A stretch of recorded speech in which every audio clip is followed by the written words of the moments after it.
Party के, आप party के और इंडिया गठबंधन के सभी सहयोगी दल के नेता जो मंच पर हैं, सभी हमारे नेतागण, इस चुनावी जनसभा में उपस्थित हमारे आदरणीय बुजुर्ग किसान भाई, बड़ी संख्या में नौजवान साथी, पत्रकार बंधुओं और हमारे सभी बुनकर भाई, मैं सबसे पहले यहां पर उपस्थित आदरणीय बुजुर्ग किसान भाई और बुनकर भाइयों का बहुत बहुत धन्यवाद और आभार प्रकट करना चाहता हूं।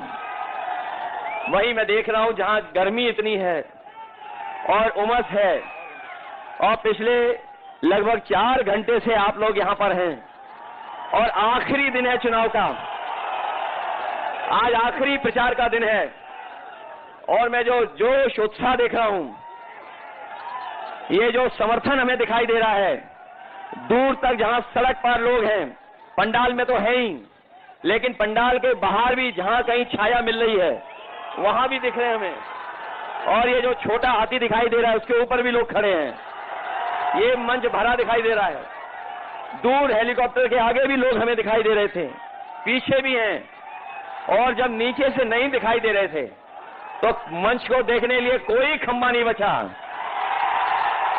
यहां पर 8-10 लोग हमें न दिखाई दे रहे हो नौजवान, जब खंबे पर जगह नहीं बची तो हमारे जो टेंट लगा है, टेंट का जो पाइप है उसमें भी बड़ी संख्या में लोग दिखाई दे रहे हैं। लेकिन जो ऊपर हैं, मुझसे निवेदन है इसके बाद और किसी को मत ऊपर बुलाना। जहां पेड़ है, पेड़ पे भी लोग हैं। ये समर्थन न केवल जीत दिलाने जा रहा है बल्कि रिकॉर्ड मतों से राजीव राय जी को जिताने जा रहा है। और जो लोग पिछले कई चरणों का चुनाव देख करके लड़खड़ा गए हैं, जो पिछले 6 चरणों का चुनाव देख करके लड़खड़ा गए हैं, न केवल खुद लड़खड़ाए हैं, उन्हें मैं समझता हूं ऐसे लड़खड़ाए हैं कि अब उन्हें छड़ी भी नहीं बचा पाएगी। और भाषा तो बदली है, लेकिन जो साथी हमारे प्रधान सांसद जी का भाषण सुन रहे होंगे वो जान रहे होंगे कि पता नहीं क्यों प्रधान सांसद जी एम शब्द के पीछे पड़ गए हैं या मां शब्द के पीछे पड़ गए हैं। जहां कभी उन्होंने मीट को लेकर के कुछ कहा, मच्छी को लेकर के कुछ कहा, और जब उन्हें कुछ होश नहीं रहा तो वो मुजरे तक पहुंच गए और उससे उभरे भी नहीं थे। तब तक महात्मा गांधी जी को याद करने लगे। अब सुनने में आया है कि उन्हें परिणाम पहले ही पता लग गया है, वो मेडिटेशन करने कहीं पहुंच गए हैं, तपस्या करने। ये कितनी भी मां कर लें, लेकिन इस बार मऊ वाले इनको छोड़ने वाले नहीं हैं। और देख लेना, जब परिणाम आएगा तो यही कहेंगे कि उनकी तपस्या में कोई कमी रह गई थी। जो लोग 400 पार का नारा दे रहे थे, याद है कि नहीं याद है? जो 400 पार का नारा दे रहे थे, लेकिन 6 चरणों के चुनाव के बाद और जो जनता का गुस्सा उन्होंने 7वें आसमान पे देखा है, तब से 400 पार नहीं 400 हार याद आ रही है उन्हें। और 400 पार का जो नारा दिया था उसको हम लोग बाद में समझ पाए।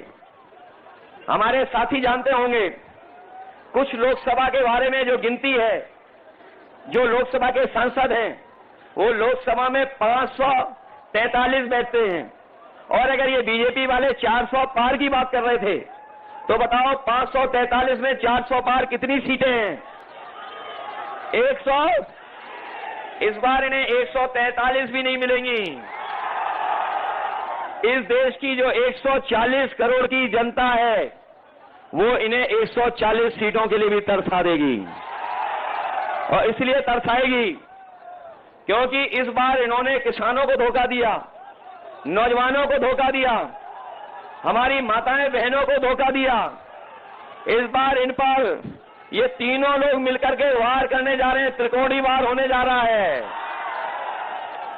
हमारा किसान तो पहले से ही दुखी नाराज है इनसे, क्योंकि किसानों को कहा इन्होंने कि आय दोगुनी हो जाएगी। मुझे सुनने में आया है कि देश के प्रधानमंत्री, देश के गृह मंत्री, मुख्यमंत्री और जिनको कोई नहीं जानता वो उप मुख्यमंत्री कई बार आए हैं यहां, कई बार आ गए हैं और उन्हें पता है कि घोसी का परिणाम क्या था। उन्हें जब घोसी का परिणाम पहले ही पता है तो सोचिए क्यों आ रहे थे वो इसलिए आ रहे थे कि आप अपने वोट के दिन सावधान रहना। बताओ वोट के दिन आप लोग सावधान रहोगे कि नहीं रहोगे?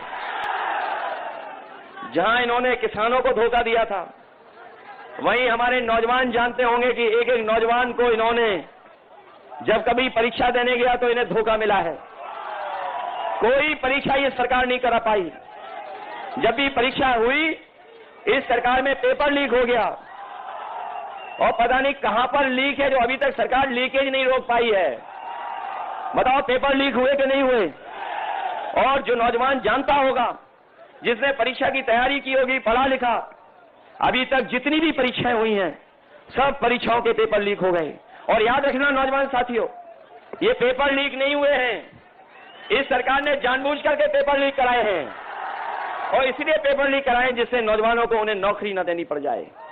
इन नौकरी की वजह से न केवल आपका भविष्य अंधकार में डाला है, बल्कि हमारे नौजवान साथियों सोचना जा करके घर बैठ करके पिछले 10 साल में जो आपको बेरोजगार बनाया है, नौकरी नहीं दी है, आपका 1/3 जीवन इन्होंने बर्बाद करने का काम किया है। 1/3 जीवन बर्बाद कर दिया। और यहाँ का मऊ का नौजवान, यही गाजीपुर, बनारस, आजमगढ़ और आसपास के गोरखपुर के नौजवान तैयारी करते थे फौज की। वो खेतों में दौड़ करके, मैदानों में तैयारी करते थे, दौड़ दौड़ करके सुबह इस बात की तैयारी करते थे, सोचते थे कि उन्हें फौज में नौकरी मिल जाएगी और नौकरी मिलने के बाद वो वर्दी पहन करके देश की रक्षा करेंगे।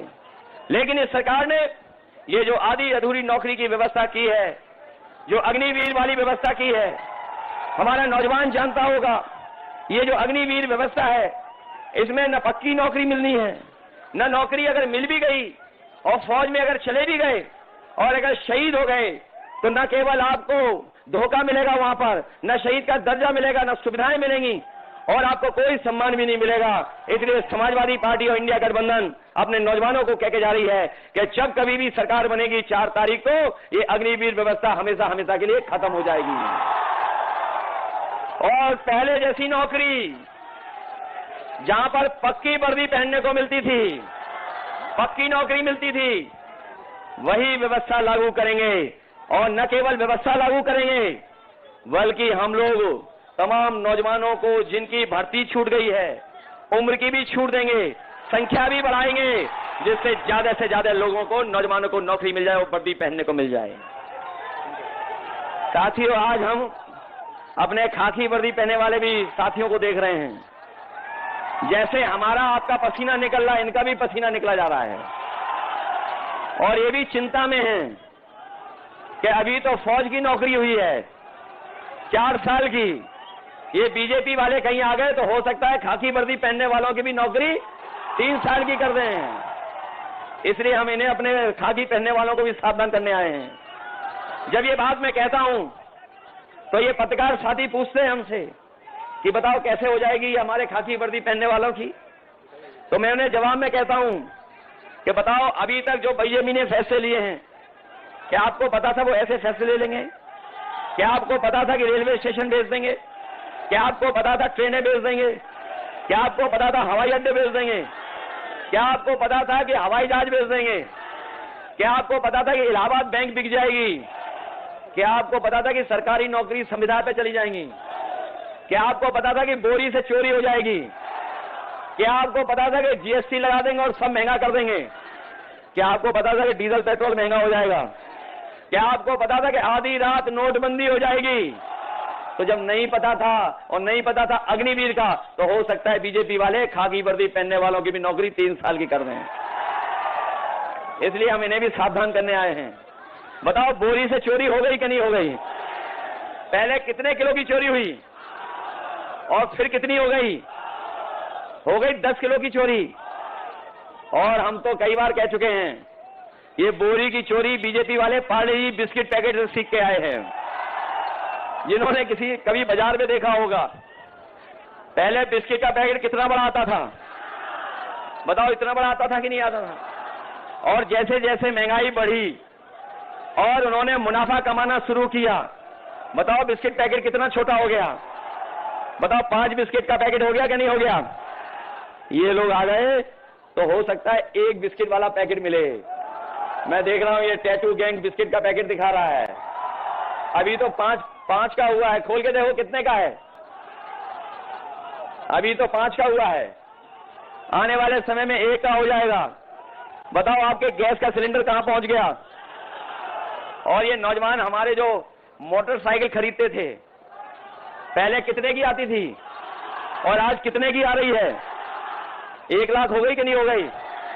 और याद कीजिए, जब चुनाव था 2022 का, तो ये राशन में क्या क्या दे रहे थे आपको? राशन में दाल दे रहे थे, चना दे रहे थे, रिफाइंड तेल दे रहे थे, नमक दे रहे थे। और बताओ आज क्या दे रहे हैं राशन में? राशन में भी कटौती हो गई कि नहीं हो गई? इसलिए समाजवादी पार्टी और कांग्रेस और इंडिया गठबंधन ने तय किया है कि अपने गरीबों के लिए भरपेट भोजन हो जाए पूरे परिवार को।